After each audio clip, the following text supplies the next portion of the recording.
buenas noches. Bienvenidos una vez más. Contento del privilegio de compartir la palabra de Dios con cada uno de ustedes y con las personas que están ahí también a través de la conexión que tenemos el día de hoy. Esperamos que el Señor también los bendiga. Bueno, feliz año a cada uno de ustedes. Contento de verlos, de verdad. No sé cómo les fue con los tamales, con el rompope. Se están portando bien ya, ya están con la dieta y demás. Bueno, yo creo que siempre me hace gracia ver cuando voy a inicios de año, siempre no falta alguien que se pone calzoncillos amarillos. ¿Ustedes han visto eso? ¿Verdad? Que para la suerte hay gente que vi que sacan las maletas y le dan a la cuadra una vuelta para viajar mucho. Hay otros que su confianza está en barrer, ¿cómo se llama? El arroz como para adentro, ¿verdad? Como que tiran arroz y lo barren hacia adentro, barrer hacia adentro para que no falte la comidita este año. La gente tiene sus formas de tratar de confiar, de tratar de tener esperanza este año, pero lo más sabio que usted y yo podemos hacer es confiar en el que está sentado en el trono, en el Rey de Reyes, en el Señor que todo lo gobierna. En Él depositamos nuestra vida y sabemos que Él va a estar con nosotros cada uno de estos este, días que estamos estrenando y lo que queda del año. El día de hoy vamos a iniciar una nueva serie. Me tiene muy emocionado y es una serie también que al mismo tiempo es la visión de este 2026 que le hemos llamado, por ahí está, en medio nuestro. Y sale precisamente de ese pasaje de Apocalipsis 1:13 que dice, y en medio de los 7 candelabros, dice que Juan vio a uno semejante al Hijo del Hombre. En ese mismo capítulo se revela que ese es Jesucristo y que Jesús está en medio. Los candelabros representan a la iglesia.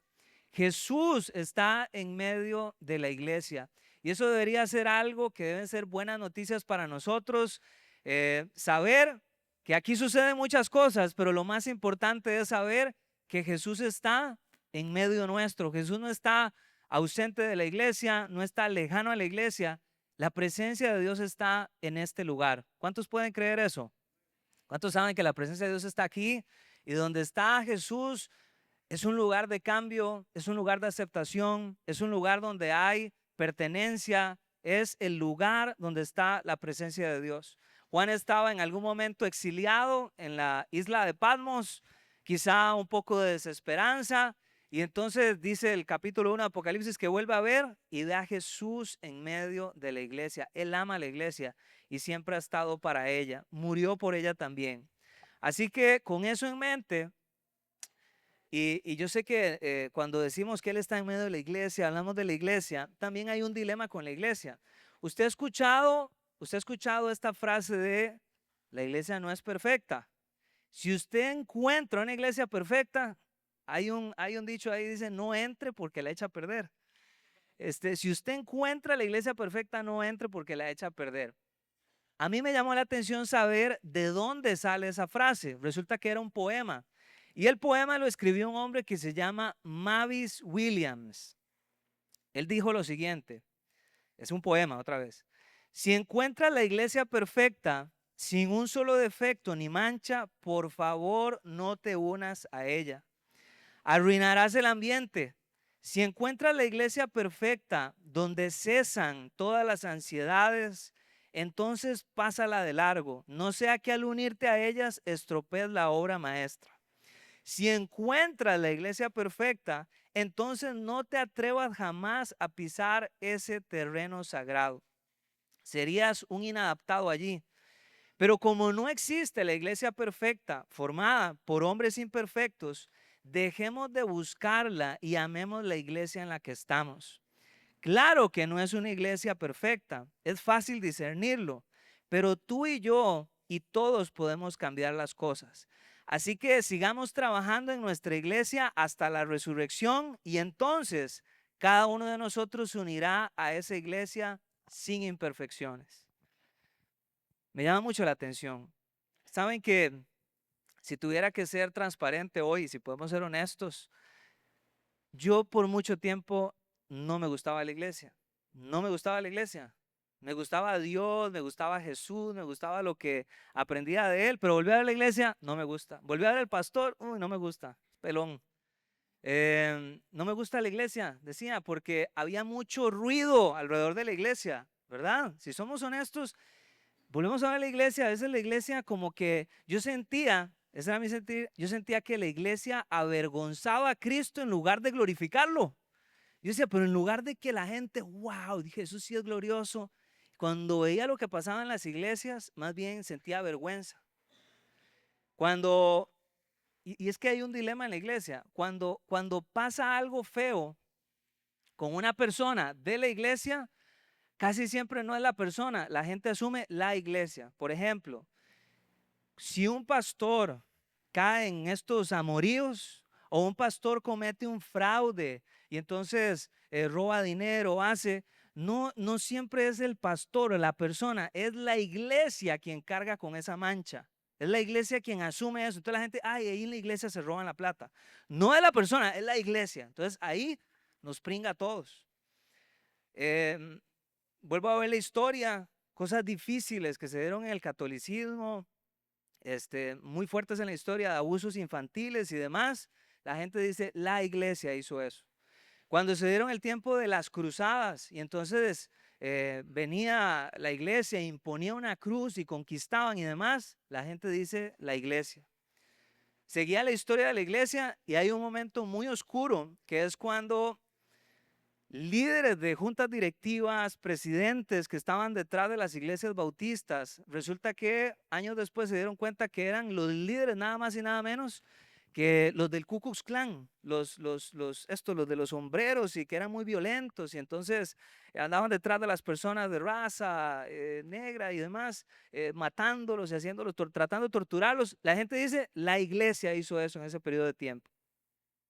Entonces, yo muchas veces dije, no me gusta la iglesia.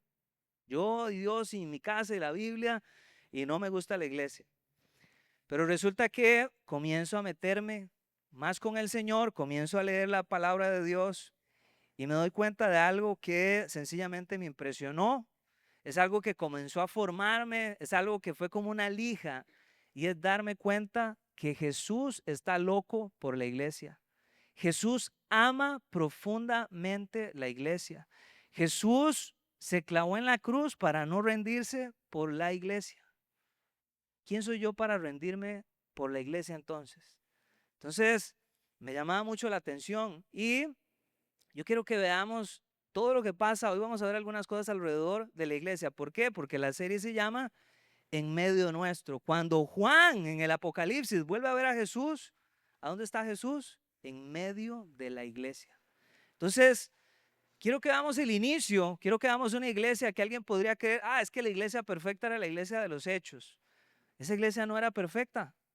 Se convirtió en una iglesia modelo por cosas que hicieron, fue una iglesia gloriosa, pero nunca ha habido en la historia una iglesia perfecta. Está en proceso y el novio promete que cuando él regrese va a ser perfecta. Pero dice, vaya conmigo a Hechos capítulo 2, vamos a leer del versículo 40 al 47. Para no perder un poco mi estilo, le quiero contar una historia. Resulta que esta, eh, esta mujer había pagado para traer a un perrito a su casa y entonces en avión. Y entonces están ahí las personas que trabajan sacando ya las cosas del avión, los equipajes y demás. Vuelven a ver y en eso ven un transportador de animal y vuelven a ver y está un perrito, pero el perrito está muerto. Y ellos se asustaron tanto de decir, de poder dar la noticia, de poder comunicar eso, porque ellos pensaban que les iban a echar la culpa. Entonces que iba a haber un problema de demanda, que entonces iban a jalar una torta y podía perder el trabajo. Y entonces ellos en secreto, el equipo que estaba a cargo de sacar el equipaje de ese avión, uno de ellos se mete en internet, comienza a buscar perros, un perro que se pareciera y encuentra un perrito que tenía las mismas manchas, el mismo tamaño, en la misma cantidad de pelo. Y entonces esa gente dice, bingo, ¿verdad? Vamos a cambiar el cadáver y vamos a poner este perrito ahí y tratar de engañar a la señora. Resulta que de verdad compraron el perro Hicieron el movimiento, el perrito, el otro perrito muerto lo metieron en un bulto, ahí lo sacaron y llegan a la puerta donde está la señora y vienen ahí, ¿verdad? Todos contentos, vamos a ver si nos sale con el transportador, ¿verdad? Y está el perrito vivo ahí. Tocan la puerta. Buenas, ¿cómo le va? Aquí venimos de parte de esta agencia, que usted contrató. Aquí está su perrito, está vivo.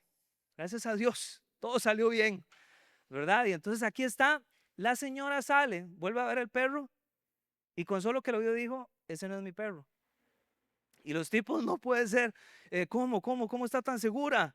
Y le dice, es que yo pagué para traer a mi perro que estaba muerto, para yo enterrarlo aquí en mi casa. Entonces, ese no es mi perro, ese no es mi perro.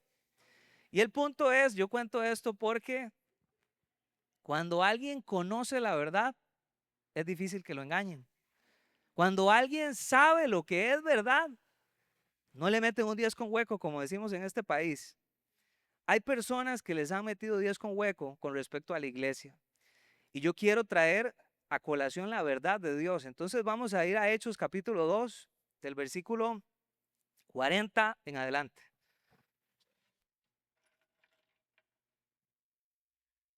Ahora sí. Está por ahí, dice, y con muchas otras palabras les exhortaba insistentemente, sálvense de esta generación perversa. Dice el 41, así pues los que recibieron su mensaje fueron bautizados y aquel día se unieron a la iglesia unas 3,000 personas. Se mantenían firmes en la enseñanza de los apóstoles, en la comunión, en el partimiento del pan y en la oración. Todos estaban asombrados por los muchos prodigios y señales que realizaban los apóstoles. Todos los creyentes estaban juntos y tenían todo en común. Dice el versículo 45, dice que vendían sus propiedades y posesiones y compartía sus bienes entre sí según la necesidad de cada uno. No dejaban de reunirse unánimes en el templo ni un solo día. De casa en casa partían el pan y compartían la comida con alegría y generosidad, alabando a Dios y disfrutando la estimación general del pueblo. Y cada día, dice el verso 47, el Señor añadía al grupo los que iban a ser salvos. Padre, yo te doy gracias esta noche. Te doy gracias, Señor, porque estás en medio de estas palabras y en medio de tu pueblo, Señor. Te pido una vez más que nos ayudes a amarnos, nos ayudes a amarte a ti, a que este año, Señor, en medio de la agenda que pudiéramos querer tener, que no olvidemos lo que tú has dicho, que tenemos que buscar tu reino primero y todo lo demás comienza a ocupar su lugar. Señor, te pido que este año seamos sabios, que este año ponga, Señor, una carga en nuestro corazón sensible por aquellos que aún no te conocen y no forman parte de la iglesia.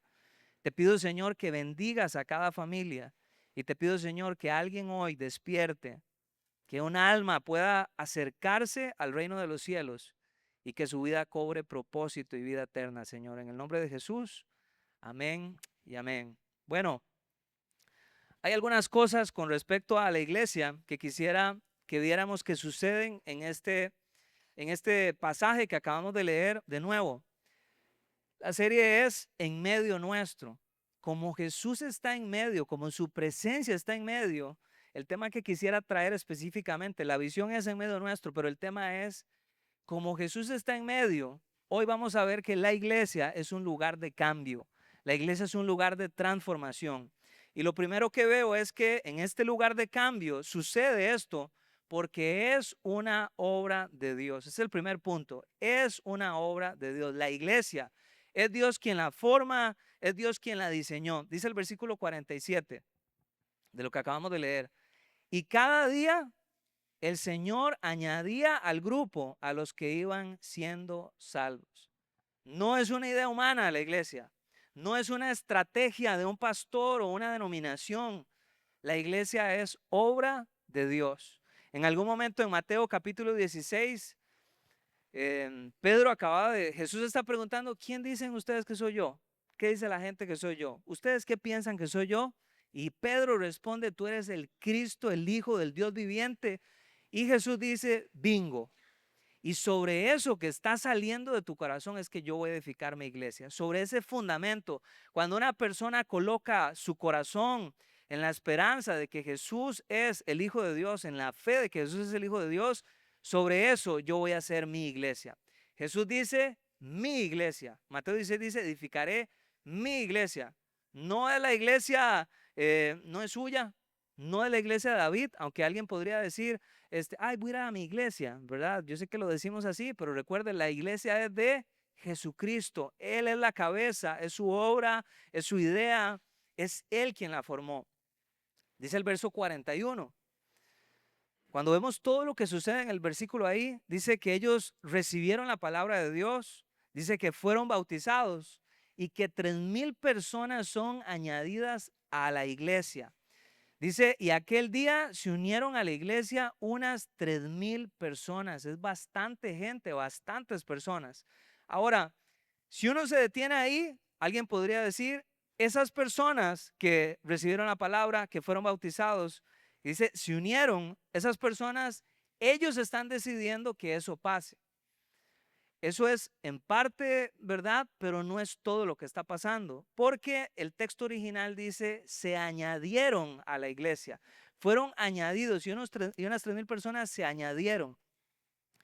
Digo esto porque en español eso está en voz pasiva, eso está en voz pasiva, eso significa que hay alguien externo a eso que está haciendo que eso suceda.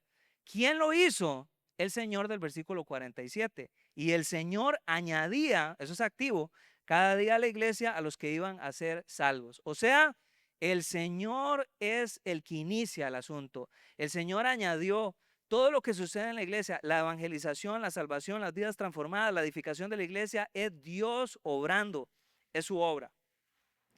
Si nos vamos al capítulo 5, en el versículo 14, dice, y seguían aumentando el número de los que creían en el Señor. La gente viene al Señor, la gente pone su fe en Cristo y Cristo los añade a su iglesia. Llegan a Jesús y Él los coloca en su cuerpo. No hay cambio sin Dios, no hay transformación sin el agente de cambio que es el Señor. Si Dios no obra, no hay transformación en un lugar como este. Estaríamos perdiendo el tiempo. Si usted cree que son los consejos de David, vea, mejor vaya y se tira una serie a Netflix y no venga a perder el tiempo. Pero las palabras de Dios que nunca pasan de moda son las palabras que son capaces de decirle a Lázaro, levántese, y estaba muerto y se puso de pie. Son palabras de vida eterna. Esa es la idea que se da también en Romanos capítulo 8, versículo 30. Creo que por ahí está el verso. Dice, a los que predestinó, también los llamó. A los que llamó, también los justificó. Y a los que justificó, también los glorificó. A los que predestina, llama, justifica, glorifica. ¿De quién es la obra? De Jesús. Es del Señor. Él es el que hace esto posible. Desde antes de que usted nazca, después de que usted muera, todo lo hace Él de principio a fin. Cuando leemos también Efesios capítulo 2 dice que usted y yo estábamos, ¿cómo usted y yo estábamos antes de Cristo? Muertos en nuestros delitos y pecados. Muertos, muertos. La última vez que yo vi a un muerto, yo no vi que se estuviera que se estuviera poniendo bien. Que de un pronto a otro yo lo viera como que, uy, mira, se está poniendo rosadito, está mejorando.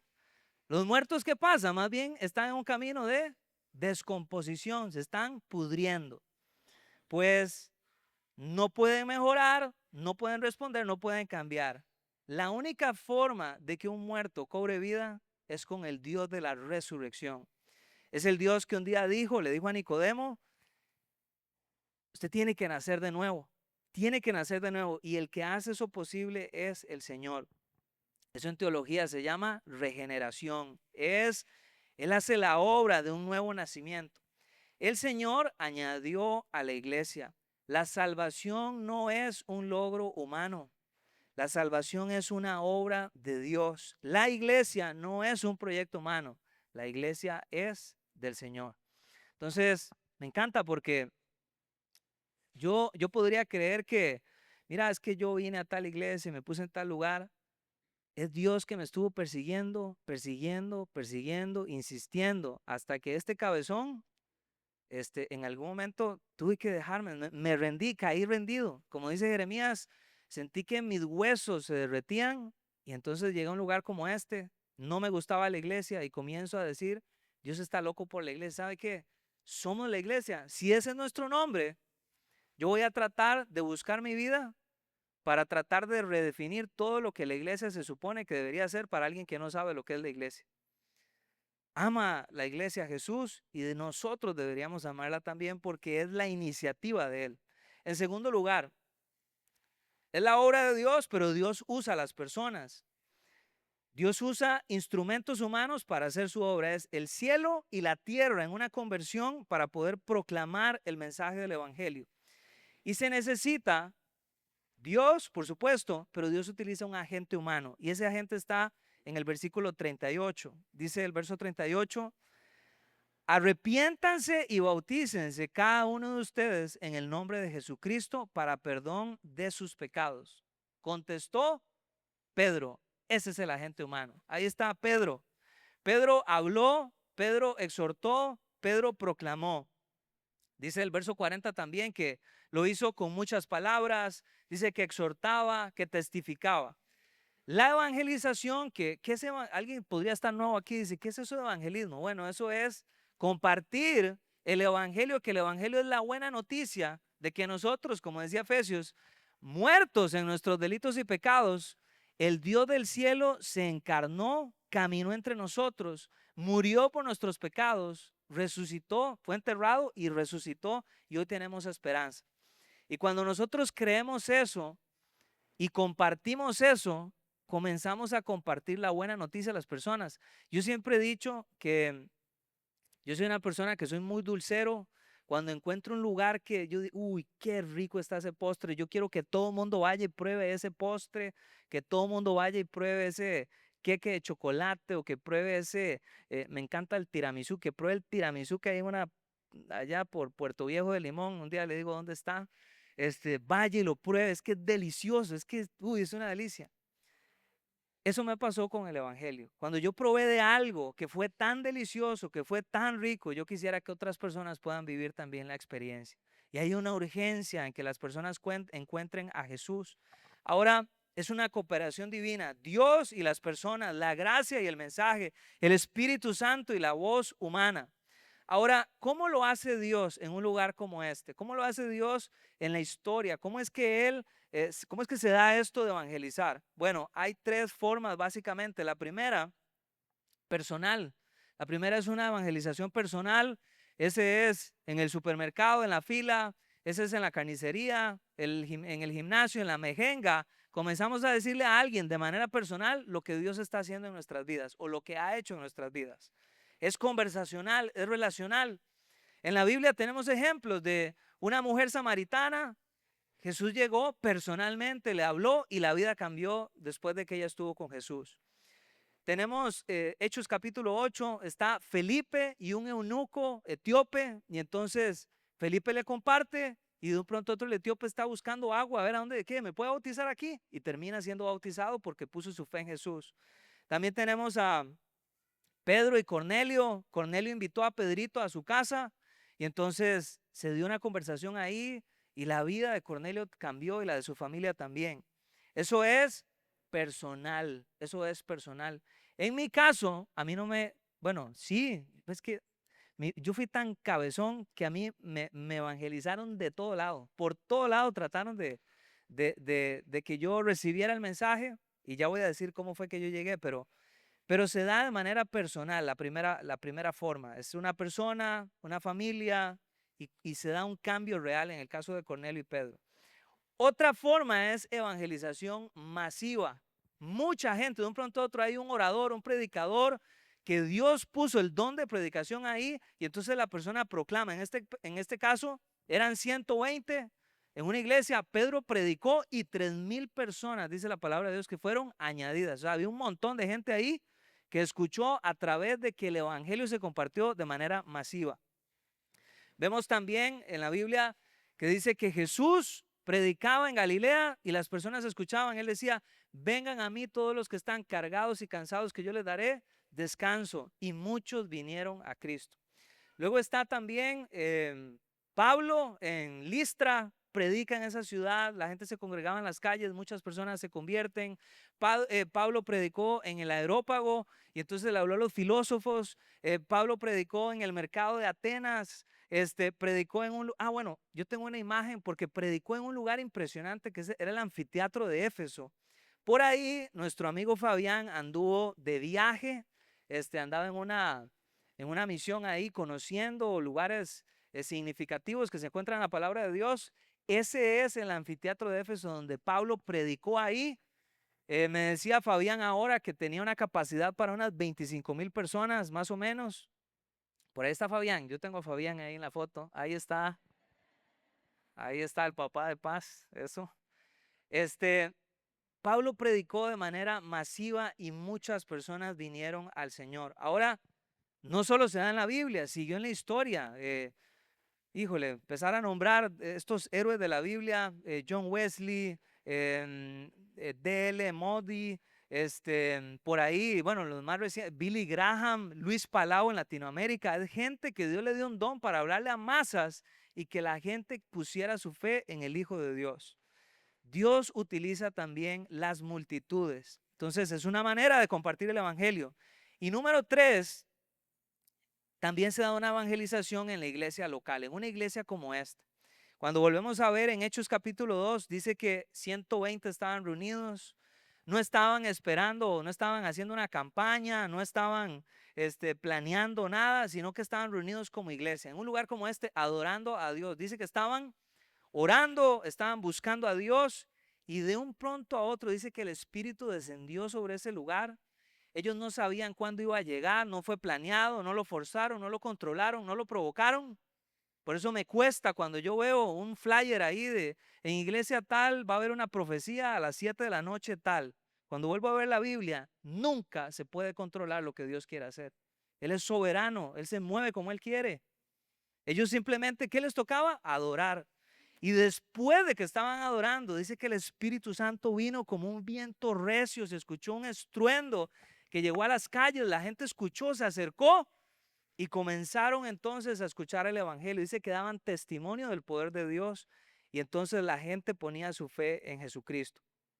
Ojo que no es voy a servir, voy a hacer para que la gente sea evangelizada. Es ellos están adorando primero y luego de la adoración hay evangelización. Yo le hago esta pregunta: ¿cuándo fue la última vez que usted le compartió a alguien de Cristo? ¿Cuándo fue la última vez que usted en el súper, vean, si usted me va a mí en una fila de supermercado, no se ponga detrás mío. Yo heredé algo del pastor Miguel. El pastor Miguel en todas las filas se cae el sistema, la persona adelante se le olvidó las monedas en el carro. Me pasó eso a mí y ahora en cualquier fila que yo esté, todo se traba. Entonces, si usted me da en una fila, mejor váyase a otro lugar. Pero yo aprovecho esos atrasos y entonces hablo con las personas y entonces comienzo a decir, hey, ¿qué tal? ¿Todo bien? Todo bien, aquí estamos pulseándola. Ah, qué bueno, hay que pulsearla pero con el Señor. Ah, usted es cristiano y de un pronto ahí está y comienzo y trato. No soy yo no tengo el don de evangelismo, pero hay que evangelizar. Hay gente como por ejemplo mi papá. Yo sé, mi papá tiene un don de evangelismo. Yo sé lo que es estar un día en un restaurante y con solo que le dijo algo al tipo el que nos estaba atendiendo, el mesero, el tipo ya estaba como que le explotaron los ojos. Yo quiero aceptar a ese Señor, yo quiero aceptar a Cristo, pero hay un don ahí. Bueno, yo creo que nosotros en algún momento dije, ya no me voy a complicar tanto en la forma, solo voy a contar lo que Dios ha hecho en mí. Y eso ha sido la mejor forma para mí evangelizar a una persona, es contarle mi historia. Ahora, ya me fui en la idea, ya me fui, ¿por dónde iba? Ok, ya me acordé. ¿Cuándo fue la última vez que usted le habló a alguien de Cristo? Porque lo que yo veo ahí es que estos 120 estaban adorando a Dios, estaban orando, están buscando a Dios, están esperando. Y después de eso, dice que viene el Espíritu Santo sobre ellos y ellos dan testimonio de quién es Dios. Si yo nunca le hablo a nadie de Cristo, si yo nunca siento nada para poder hablarle a alguien de lo que Dios ha hecho en mí, entonces también hay que hacerse una pregunta: ¿cuándo fue la última vez que yo adoré a Dios? ¿Cuándo fue la última vez que yo me encerré en el cuarto o vine y realmente vine en la iglesia y no fue unas canciones en una pantalla, sino que dije, Señor, yo creo que eres grande. Yo creo que como dice tu palabra, estás en los cielos, estás por encima de mí. Eres grande, eres majestuoso, eres el rey de los cielos. Me creaste para un propósito y comienzo a adorar. ¿Qué es adorar? No son canciones. Hay gente que cree que la adoración es canciones. Es parte, la música es parte. Es lo que sale de nosotros, es una vida rendida delante de Dios. Es saber el tamaño de Él y mi tamaño. Es reconocer mi dependencia del Dios que está en el cielo. Entonces la adoración nos lleva a evangelizar. Esta iglesia realmente lo sabía. Ahora, ¿a dónde entra usted y yo en esto? ¿Cómo evangelizo? ¿Cómo ayudo también? Vean, una de las formas también, si a usted le da miedo compartir su historia y todo, nunca subestime el poder de una invitación. Nunca subestime el valor, el poder de decirle a alguien, jale a la iglesia hoy, jale, vamos a la iglesia hoy. Vea, si no quiere ir, insístale tanto que un día le va a decir que sí. Tal vez no, pero insista. Vea, yo le cuento una historia para que usted sepa que hay que insistir. No, pastor, esas cosas no hay que forzarlas. Bueno, le voy a contar una historia que Jesús contó. Es la parábola del gran banquete. Jesús dice que está este señor que hace un banquete, hace una gran cena. Y entonces le dice a su siervo que vaya y le diga a la gente que hay un banquete servido esta noche, que está listo. Entonces el sirviente va, pero se encuentra con un montón de excusas. Dice que va donde el primero y el primero le dice, uy, es que yo acabo de comprar una finca. Fíjese que yo acabo de comprar una finca, entonces viera qué trabajo tengo, entonces no voy a poder llegarle, ¿no? A ese banquete, ¿no? Entonces, bueno, se va donde otro. Uy, yo acabo de comprar 5 yuntas de bueyes. Ya los quiero utilizar esos bueyes. Entonces, no y no. Dice que se va donde un tercero. Uy, es que yo me casé. Y nada más le dijo, es como, no le dieron permiso. No le dieron permiso. Ese está listo. No le dieron permiso de ir al banquete. ¿Verdad? ¿Quién sabe cómo le hubiera ido a alguien aquí? Si lo invitan a esa gran cena, tal vez, uy, es que yo acabo de descargar la serie, ocupo ponerme al día, porque sí, porque ya salió la serie, la temporada 22 y yo voy por la 18 y ocupo estar al día. Y ya está al día con el devocional, con el plan bíblico. No, con ese no, pero es que ocupo sí, la serie sí, porque ocupo saber qué va a pasar con Lorenzo en la serie. Resulta que los invitó, vino a donde el amo que creó el banquete y el amo se enojó y le dice al sirviente, vaya a las calles, vaya a las calles. Dice, llame a los cojos, a los ciegos, llame a los mancos, invítelos. Ellos están invitados a esta gran cena. Y el siervo fue, los invitó, volvió a donde el amo y le dice, amo, ya lo sé, pero es que hay un montón de campo más. Vaya a los vallados, vaya a las veredas y anuncie que hay un gran banquete. Oblíguelos a entrar, dice la palabra de Dios. Fuércelos a entrar, dice la Reina Valera, porque quiero que mi casa esté llena. Eso dice Jesús. Por favor, entiéndame que la casa de Dios, lo que Jesús quiere, que la casa de Dios esté llena es, hablando del cielo. Nunca es suficiente el número. Uy, pastor, yo quiero que la iglesia se quede chiquitita. ¿Sabe qué dice Jesús? Nunca es suficiente. Él quiere rescatar a sus primos, a su mamá, a su papá, al hijo de la señora tal. Él quiere que nadie se pierda. Así que no le tengamos miedo al número. No le tengamos miedo al número. Usted sería capaz de decir, uy, que ya no hagan más, que ya no amplíen más los hospitales. No, tenemos que saber que hay vida y muerte. Hay finales que van a ser trágicos y hay finales que van a ser gloriosos. Y Jesús está dando tiempo. Si no ha venido todavía, es porque quiere llevar más personas a su casa. Entonces, por favor, oblíguelos, invítelos. La otra semana el vecino, dígale, vea, a las 7 de la noche, domingo 10 de la mañana. Vieras que ayer sábado escuché una predicación sobre la iglesia. A usted le serviría mañana. Lo voy a invitar. Vaya a las 10 de la mañana. Vaya. No, es que yo no quiero nada con la iglesia, es que vieras que yo no soy pandera. Vaya a la iglesia y le manda el flyer que nosotros hacemos también. Oblíguelos a entrar. Dios quiere su casa llena. Ahora, nosotros a veces lo hacemos tan complicado y a mí me llamaba mucho la atención un dato que hay, que es una encuesta que se hizo a 10,000 personas, donde a 10,000 personas se les preguntó qué los impulsó a acercarse a Cristo y a la iglesia. Y por ahí, Luis, si me pones una imagen, ahí está. A mí me llamaba la atención. Les preguntan, ¿qué hizo que usted viniera a la iglesia de a Cristo? Y entonces el 2% dijo que ellos llegaron por una necesidad especial que tenían. De 100, de un 100%, solo un 2% por una necesidad especial. Un 3%, yo vi el rótulo y entré, simplemente entré. El 6% dijo, el pastor David tiene algo que a mí, yo creo que sí. Entonces, un 6% dijo, yo voy a ir a esa iglesia, donde ese peloncillo. Un 1% nada más dice que se acercó a Cristo y a la iglesia porque fue de visita. Dice, mira, alguien me invitó ahí. Perdón, fue de visita. Estaba tal vez en otra iglesia y no se fue a visita y ahí se quedó. Dice que un 5% dijo, me gusta la escuela dominical de ahí, se quedó. Un 0.5% dice reunión especial de evangelización, o sea, por un evento que hicieron, solo un 0.5% se quedó.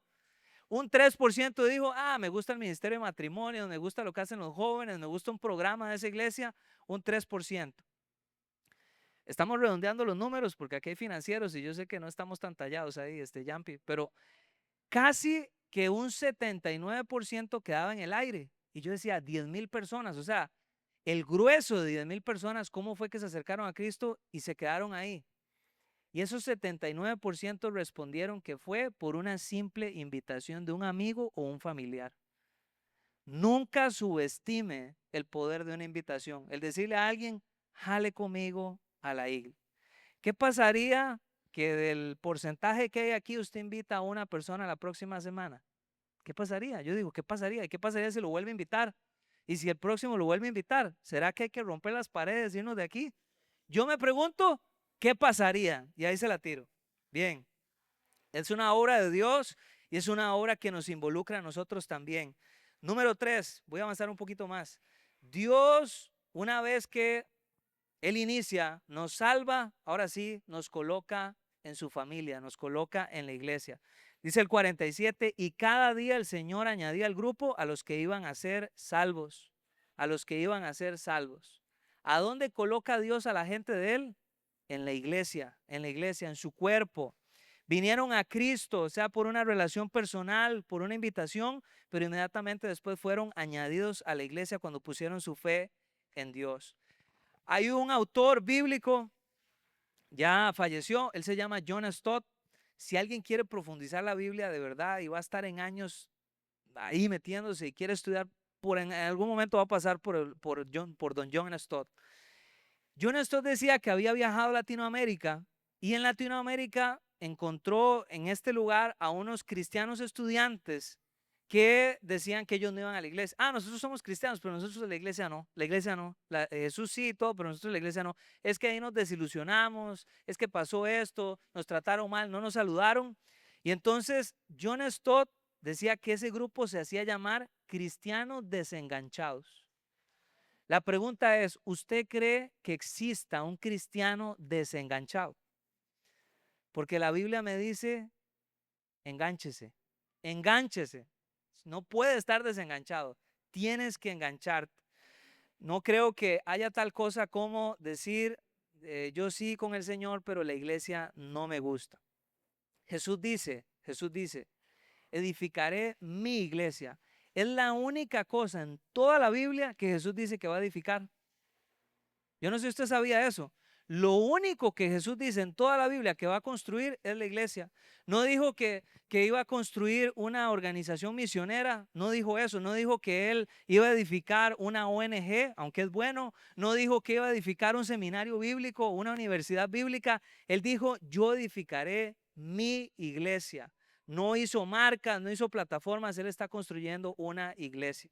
Con razón es que Pablo dice que la iglesia del Dios vivo es columna y baluarte de la verdad. Entonces, a mí lo que me llama la atención, para ir cerrando nada más, es que yo veo personas que tienen convicciones fuertes de que la Biblia es la palabra de Dios. Veo personas que tienen convicciones fuertes de que Jesús es el Hijo de Dios. Y gloria a Dios. Veo personas que tienen convicciones fuertes de que Jesús va a regresar. Pero esas personas que tienen esas convicciones, también hay personas que dicen que no tienen convicciones sobre la iglesia. Sí, yo creo que Jesús va a regresar, creo que la Biblia es la palabra de Dios, pero la iglesia, no, eso no. Es rarísimo, es rarísimo. Lo que denota es que no ha pasado por la Biblia, no ha pasado por el Salmo 122 que David dice, yo me alegré cuando me dijeron, a la casa del Señor iremos. El tipo no ha obligado, El tipo va gozoso a la iglesia. No se queda trabado en que las canciones, si son las que me gustan o no son las que me gustan. No se queda trabado en que si el aire acondicionado está muy frío o no. No se queda trabado en que si pintaron la iglesia como él quería o no la quería. El tipo va gozoso porque ahí está la presencia de Dios. Más adelante también el Salmo 27:4 dice: una cosa he deseado y esta buscaré, estar todos los días en la casa del Señor. Dice, y contemplar la hermosura e inquirir en su santo templo. Hay cosas, y aquí termino, hay cosas que por supuesto solo pasan en secreto. Hay cosas donde Jesús dijo: métase en su cuarto, busque a su Padre que lo ve en secreto y entonces lo va a recompensar en público. Pero hay cosas que solo suceden en grupo. Hay cosas que solo suceden en la iglesia. Escúcheme bien, hay cosas que no van a pasar de Dios en su vida a través de un podcast. Hay cosas que no se van a dar de Dios en su vida a través de un video de YouTube. Hay cosas que no van a pasar pensando, Dios y yo y Dante Gebel en la casa. Y la iglesia ahí, yo escucho a Dante Gebel en la casa. Ese no es el diseño de Dios. Eso no es lo que la Biblia dice. La Biblia dice que si usted cree eso, no ha pasado por la Biblia, no ha pasado por el corazón. Y aquí voy a decir algo muy fuerte, perdón, pero yo estoy convencido que le tengo temor a Dios más del que le tengo de que alguien se ofenda. Por favor, usted no tiene y yo tampoco tengo derecho, otra vez, de renunciar a la iglesia, porque Jesús pagó el precio más alto para no renunciar por usted ni por mí. Te ama tanto que Él pagó el precio más alto para que usted hoy sea parte de la iglesia. No es la iglesia de David, otra vez, no es la iglesia Vida Abundante, es la iglesia que Él pagó el precio, es su familia, es la familia de Dios, la iglesia. Usted podría irse al Kilimanjaro allá con una Biblia, yo Dios y el Kilimanjaro y la Biblia. Y aún así, la madurez espiritual va a decir que cuando no puede haber un cristiano desconectado, usted fue diseñado para ser conectado. Yo sé que hay historias, alguien podría, es que esta persona vive sola, esta persona, la familia está lejos. Casi siempre es difícil. Casi siempre cuando alguien se aísla de esa forma, lo que hay es falta de perdón, lo que hay es falta de muchas cosas. Pero cuando alguien tiene adoración, cuando alguien está rendido a Dios, esta persona tiene hambre por compartir, por estar en la familia de Dios. Así que Dios no salva personas para dejarlas solas, las salva para hacerlas parte de su familia. Tenía 7 puntos y voy a quedar aquí para que falta algo muy importante que es la mesa de Dios. Pero vamos a ir poco a poco descubriendo cosas de la iglesia. Yo no crea que estoy regañando a alguien, no crea que le estoy tirando a alguien, estoy despertando el corazón de alguien. La iglesia es la idea de Dios. Y en algún momento yo decía, ¿por qué no hay otra forma? ¿Por qué no vinieron unos ángeles? Y entonces esos ángeles, si esta es la forma, es la mejor forma porque Dios es perfecto y todo lo que hace es perfecto. Así que voy a pedirle a usted que se ponga sobre sus pies. Recuerde que lo que estamos haciendo aquí es una obra de Dios, es una obra que lo involucra a usted y es una obra también de la cual nos damos cuenta que estamos en una familia porque Dios quiere cambiarnos. Y aquí estaba el punto. Dios a todos nosotros, Jesús nos vuelve a ver y nos dice, venga tal como usted es. No hay que limpiarse, no se puede arreglar. De hecho, nadie puede arreglarse y nadie puede limpiarse. Por eso se necesita de Dios. Pero Él lo vuelve a ver a usted y le dice, venga a este lugar. Es su idea, es su iglesia.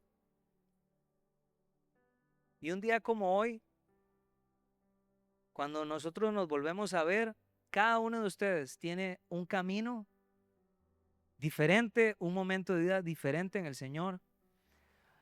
Alguien podría decirme, es que yo no estoy como quisiera estar. Yo sí puse mi fe en Jesús, vuelvo a ver mi vida hoy.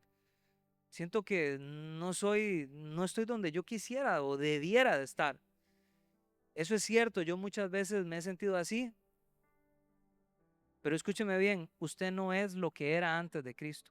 Estaba muerto, ahora está vivo. Y tampoco es lo que va a hacer, porque lo que Dios promete que vamos a hacer es una iglesia gloriosa y perfecta. Un día dice que nos va a transformar.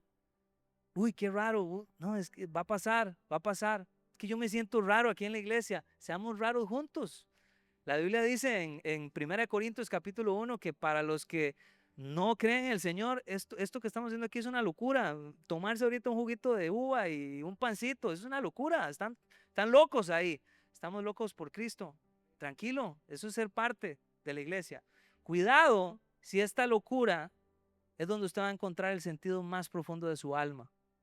Es la idea de Dios.